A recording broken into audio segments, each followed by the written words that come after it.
Hello everybody, it is Nicole from iiKiui, and today I am redrawing my most viewed video. If you've been here a while, then you'll probably know that it is the first fire elemental. I don't really know why, but this video got over 1 million views, but let's not waste any time and hop right into the video. So this is basically another Draw This Again challenge, but I wanted to redraw one video that seemed to go viral on my channel. Like I said earlier, I have absolutely no idea why it did, but that video did help me gain some recognition. And of course, I appreciate everybody that found my channel through that video or subscribed because of that video, so I'm really grateful for it, but I'm still very confused. Either way, if you found my channel through that video or not, I am very grateful and thankful for you guys that are here. So let's go ahead and actually start talking about the drawing.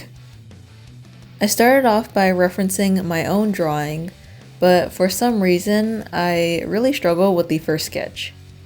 Initially, I thought about changing the pose slightly so she was shifted to look more 3/4, but it didn't really enhance the drawing, and I actually felt like it made less of an impact. So I ended up sketching off camera to try and get the basic shapes down, but when it came to the face, I really struggled.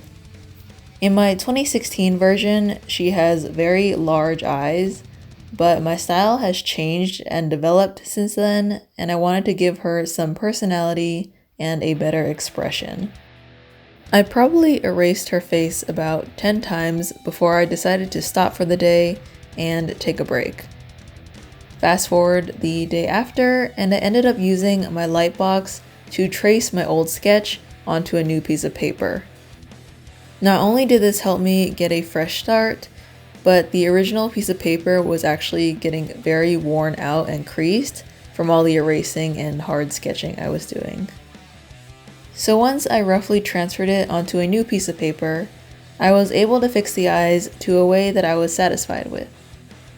I realized it is actually quite difficult referencing my own art because although this piece is 4 years old, I do still like it. I see flaws, of course, but there are elements I do like, and that was preventing me from drawing it in my current style because I was referencing the old image too heavily. So after I roughly transferred the pose and general guidelines on a new piece of paper, I put away my old drawing as well as the previous sketch to stop any further influence on the new sketch. This way I was keeping the original idea and concept, but I was looking at it with new eyes and almost like it was just a completely new drawing. In the new drawing, I did make some changes that I thought would help enhance the image. So for example, I changed her right hand pose a little bit because I felt like the previous hand pose was interfering with the anatomy and wasn't really adding anything to the piece. So instead, I gave her another claw-like hand to try and represent her grasping her fire hair. I also wanted to stylize her hair in this piece and make it a little bit more dramatic. In the original drawing, the hair is very flowy, which I don't mind, but it did seem heavy, like it was weighed down. I wanted to give it more life and energy, so I spread the ends out and try to make the hair look more wispy. Plus, in my current style, I really like adding lines in hair because I think it helps show the movement of each hair strand and just adds a little bit more interest. As for her outfit, honestly, I don't really know what was going through my mind when I created it back in 2016, but I didn't change much of it in this version. So now that we've completed the sketch, even though it looks like line art, let's move on to the coloring. I transferred the drawing from the sketch to my marker paper using a light pad.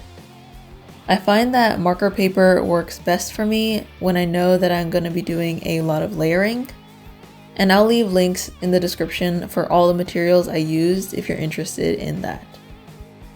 When I was planning the coloring, I actually wanted to use many of the same markers as I did in the original video, but I realized many of the markers I did use that weren't refillable, I don't really have them anymore because they either dried out or got destroyed in some way. So ultimately, I just used whatever I felt was closest to the original colors using my current marker sets. If you're interested in the specific markers I used, that is in the description as well. I started with the skin as I normally do, but this time it took a bit more work to get the color and shading correct. First, I made sure that the area that I was working in was completely covered and completely smooth before I added any shading or any blush or something like that.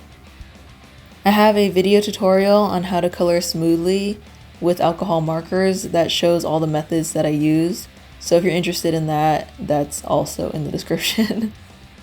I wanted to keep the shading on her skin warm toned, so in areas where I thought the shading was making her skin look duller, I overlaid the blush color to give it that warmth and just tie the colors together. Usually I try to use the same markers in different areas just so that it can help tie the whole piece together, and you also don't have to grab multiple markers for the same thing. For example, her blush color was what I used to help make the shading look redder, but I could have grabbed another brown marker that was more red toned, but having that same blush color echoed in the different shading parts, I think helps tie it all together and make it more unified.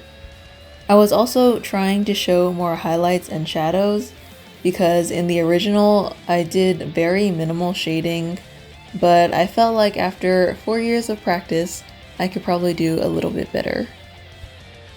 As for her hair, the original drawing was a basic gradient all the way across. This time, I wanted there to be depth, so I started at the ends using the lightest yellow and slowly blending the darker colors together. I also have another video where I show how to blend with markers, and that will be in the description as well.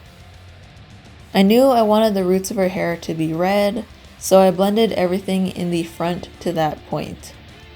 For the hair that's located behind her, I tried to add depth by making a little bit of contrast between the front hair pieces and the one behind her. Hopefully that makes sense and I was able to explain it okay, but if it didn't, I think it's easier to see than to explain. For example, behind her neck where she's pulling the hair out, I didn't want the hair strands that are pulled out to be blended into the hair that's behind, so in order to make it pop, I made sure the hair strands that were being pulled were orange and the hair that was behind was red so that it didn't blend into each other and didn't seem like a flat gradient. Since the first few markers were brush tip, it was definitely easier to blend, but once I got to the darker oranges and reds, it definitely took a lot more work to blend the colors together because I was using a chisel and a bullet tip to try and blend them all. After I finished blending the hair, I added some light shading by using the next color up as the previous color's shadow. I think this just helps to give some added interest and add depth to the hair. For her outfit, I pretty much kept it the same. I just stuck with a warm gray, and then for the strap-like things, I used the same reds as her hair, but I just used the last two red tones, which was a ruby red and just the plain red marker. I added some shading just to make it look less flat and to give it a little bit more dimension.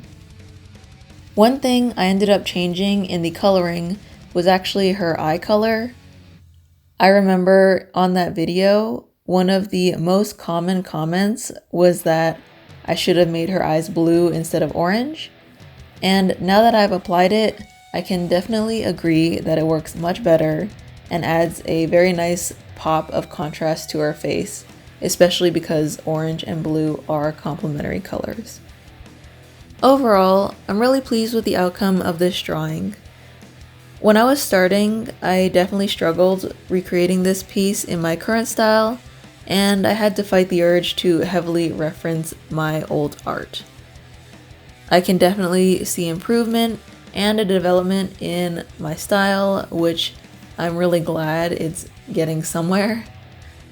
I think it would be fun to do another video in the future, maybe a few years from now, where I redraw this piece again, just to see more improvement or just to see if my style has changed. I always enjoy seeing other people draw old art because I think seeing improvement is just really satisfying and gives you a sense of accomplishment. So I hope you enjoyed the video and found it motivational in some way. If you enjoyed this video and want to see more like this, please subscribe and ring the bell so you're notified of when a new video comes out. And if you have any ideas for future videos, or you want to see me redraw something from a past video, let me know in the comments down below and I'll be sure to check it out. So with that, I want to thank you all so much for joining me today. Keep drawing, keep creating, and I'll see you all next time. Bye!